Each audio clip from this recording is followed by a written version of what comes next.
Okay, so we're going to look at key philosophical terms today. These are kind of the things that you'll use throughout the course, and they really are ones that you need to know. So I thought we'd just do one quick tutorial on it, and we'll just go through all of the kind of central philosophical terms. So let's just begin. The first one is what we call a proposition, which is basically just a fancy word for a statement. It's a statement, so something that is put into words. Wow, we are being precise today. It's a statement that makes a claim. So I make lots of statements that make a claim. This is an example of one. Something like, let me put up a box for examples. That is a car is an example, right? It's not a particularly interesting example, but it's an example of a proposition, making a claim, a fact claim. Whereas I like a car is something slightly different, right?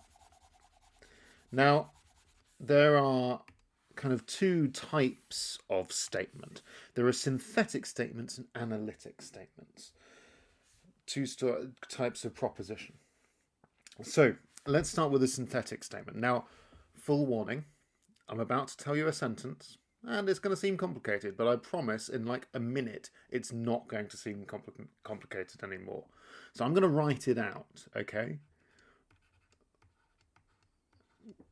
It's the sentence. Let's start with the sentence. The sentence is where the predicate isn't found in the subject. Now, if you're anything like me, when you started studying philosophy, you had no idea what predicate and subject are. So the predicate is something that is about the subject. And the subject is the thing that the sentence is about. So that probably didn't help you very much. Let me give you an example. Okay, so something like this would be a synthetic claim. All bold men are cold. Sorry about the pause. I was just trying to think of a non-insulting thing. Okay, so there are two things going on here. Here, this bit, this is the subject. Boldness or bold men, perhaps, is the subject. Here, this is the predicate. Okay, so that's the thing that is about the subject, you see. That one is about that one. But this is not drawn from that. There is a clear kind of distinction there in type. So we don't know, for instance, that all bold men are cold. They might, for instance, wear a hat. What we'd need to do is go out and study and have a look. The opposite to this is what we call an analytic statement. This is where the predicate, have you guessed it? If it's the opposite, the predicate is found in the subject. This is what David Hume called.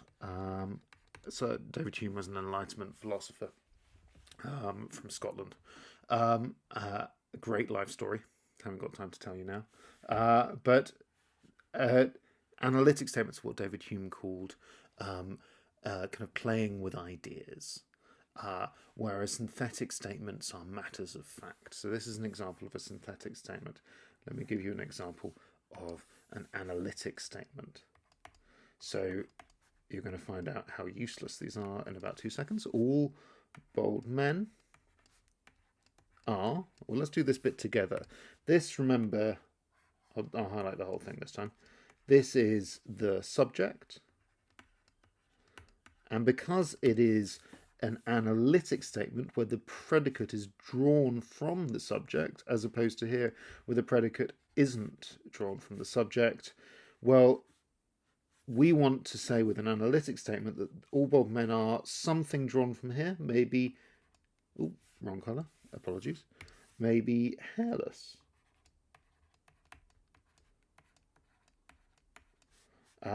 Would be an example of something where very much it's drawn from the subject. So this is the predicate again, remember? And in an analytic statement, the subject directly influences the predicate. We can know this in a very particular way. Let's move on to how we can know these things.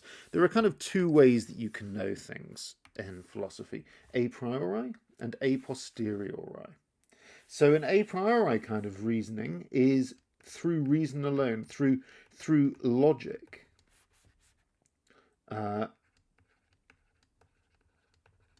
Or it might be what we call innate. Innate means kind of already in your mind. And analytic statements here are a really good example of a priori reasoning. Okay, all bald men are bald or hairless. I don't actually need to meet a bald person to know that all bald men are hairless, right? I kind of know that already. A posteriori, on the other hand, is through experience. So this is where we go out and experience the world and gather data. Now, a lot of people, empiricists, think that matters of fact, so these synthetic statements, like Hume we mentioned a minute ago as an empiricist, they think that synthetic statements, propositions, can only be known a posteriori. But some rationalists, they think that some synthetic statements like that can be known a priori, although maybe not that one. Okay, so that's synthetic, where the subject is drawn from the predicate. Just ignore me for a minute whilst I spend a while getting rid of all of the text. That's where the subject, so a synthetic statement is where the predicate isn't found in the subject. An analytic statement is where the predicate is found in the subject.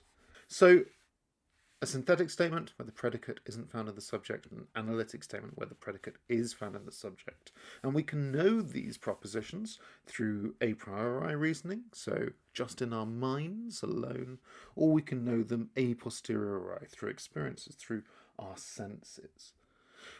But in order to claim that we know something, we need to form it into an argument. An argument is a very particular kind of thing. It's not what you have with your friend when you disagree about something and you get really heated and upset. It's instead an attempt to prove something. So to prove a proposition. In this case, through reason. So it's through the use of logic. Now, they're very particular kinds of things. An argument, if the logic is valid and the premises, we'll get to a premise in a second. A premise, by the way, is just a step in an argument. If the premise is true, then so if the logic works,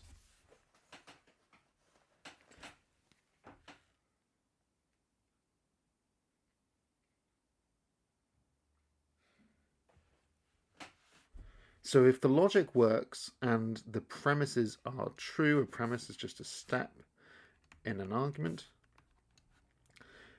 then the argument is what we call sound.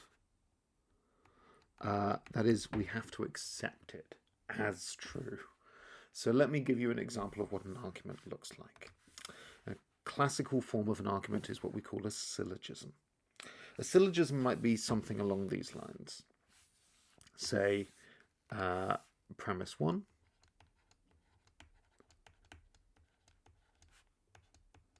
and then premise 2. Remember, premises are just steps, they're propositions that could be synthetic or analytic, and they tie together to form a conclusion. For our purposes, premises are very useful. Syllogisms are very useful, first noted by Aristotle. Let me give you an example. It could be something like this. All men.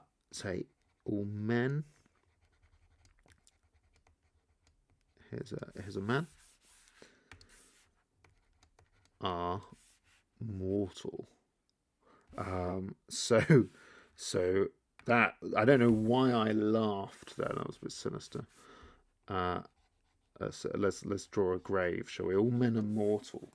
In other words, all men will die one day.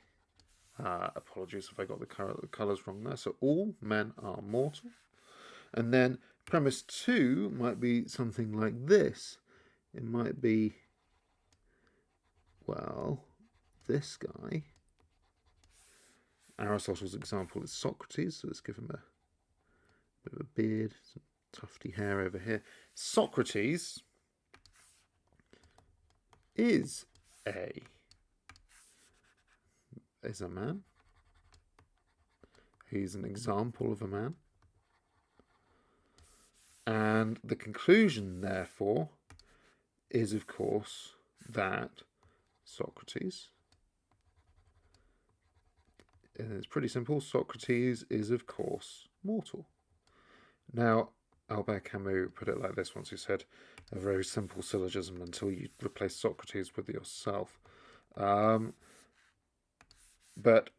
that's the basic idea. What we've got here is we've got two premises that form together to make a conclusion. So it's premise 1 plus premise 2 equals the conclusion. And that is how you get here. Premise 1, all men are mortal. Premise 2, Socrates is a man. Conclusion, therefore, Socrates is mortal. Now, notice how we're building up here. We might say that this all men are mortal is known a priori. It's kind of an analytic statement, right? Because it's inherent in the concept of man that he is mortal. You might say that, is it? We could hypothetically say there aren't all mortal men. That maybe you could imagine a non-mortal one. So maybe you do need a posteriori knowledge to know that. Premise 2, Socrates is a man. Well, you definitely need a posteriori synthetic. That's a synthetic premise, right? Because it's not inherent here. So also, we need to know that he is. We need to experience it, or at least read about people who have met him. And then the conclusion is drawn from those two premises. I want to very quickly at the end just talk about types of argument. A deductive argument is this. A deductive argument is where the premises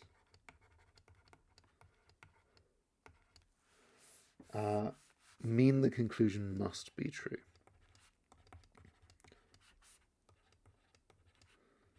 Now that means that it can't be false. If the premises are true and the logic is right, then the conclusion has to be accepted, even if we don't like it. And that's one of the joys of philosophy, is that we accept these things. These are, remember I said before, these arguments are not like the arguments you have with your friends. I remember my first teacher in philosophy telling me that in a philosophical argument, there are no such things as losers. There are just people who win and people who learn something. Okay, the other kind of argument is an inductive argument. An inductive argument is kind of where a set of evidence, so this might be, that S is in the wrong place, that might be experience especially, which is a posteriori, well done, suggests a conclusion.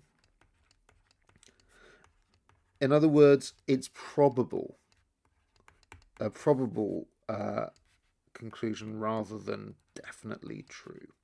Now that's really important because that is actually how we gain most of our knowledge. Science is a really good example of that. So we can pull all of these different things together to give us very complicated sentences. This synthetic a posteriori premise leads to this, added to this premise leads to this conclusion, and this is a deductive or inductive argument. We start building up philosophical terminology, which will help us both in writing essays and in reading about philosophy.